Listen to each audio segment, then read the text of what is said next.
what's up, and welcome back to Interpreting the Scares. That's right, it's time for another installment in our journey through the nightmares with the last movie in the I Know What You Did Last Summer trilogy, aptly named I'll Always Know What You Did Last Summer.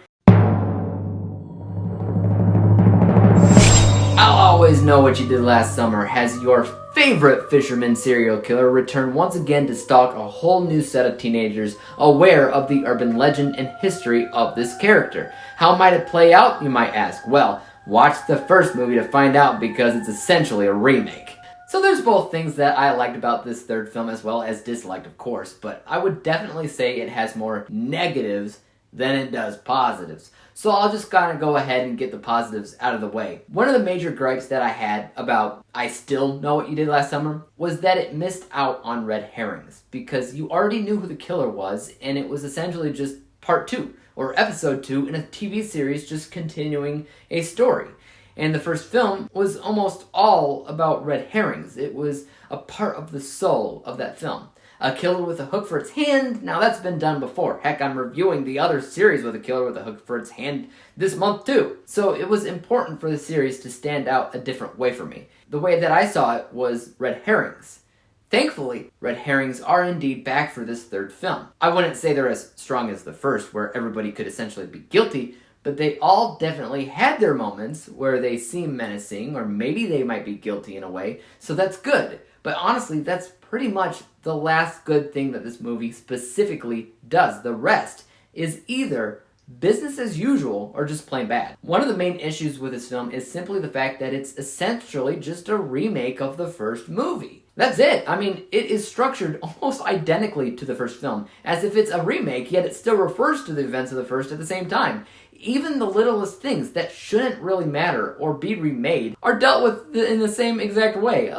In the first film, Freddie Prinze Jr.'s character was found to be a guy that works on boats and stuff. And the boyfriend-type character in this movie is found to work on gondolas and stuff in basically the same exact way. What? It honestly feels like they found the original script of the first film and just tweaked it a little bit. Like they're plagiarizing their own crap.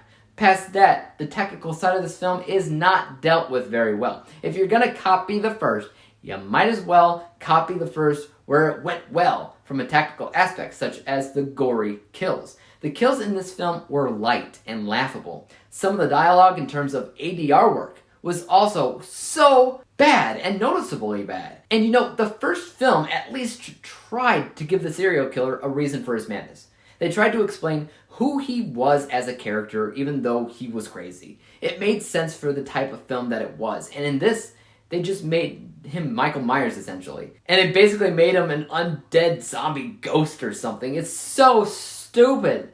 And I'm sorry for slightly spoiling you on that, but you really shouldn't watch this movie. So spoilers shouldn't matter. This was indeed one of them money-grabbin things that they tried to profit off of a 10 years later type of deal, but without anybody from the original cast returning and butchering pretty much everything else anyway, there's no reason to watch it. Let's go ahead and look at that final score. From a tactical, unbiased perspective, this movie isn't great by any means. In fact, everything is very by the books, very business as usual, and filled to the brim with as many safe decisions as possible. In fact, this score is right down the middle at 50%.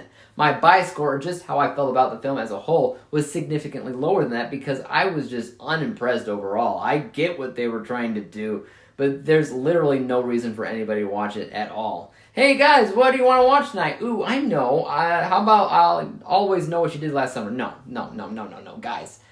No. This score is 30%, guys, and when we combine the two scores together, we obviously come down to the final rating of 40%. 40 out of 100 possible stars, or a letter grade of D-.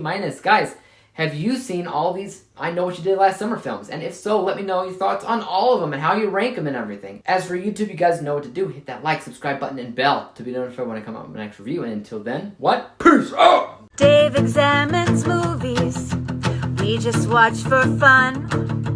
Davey is the expert. He is the number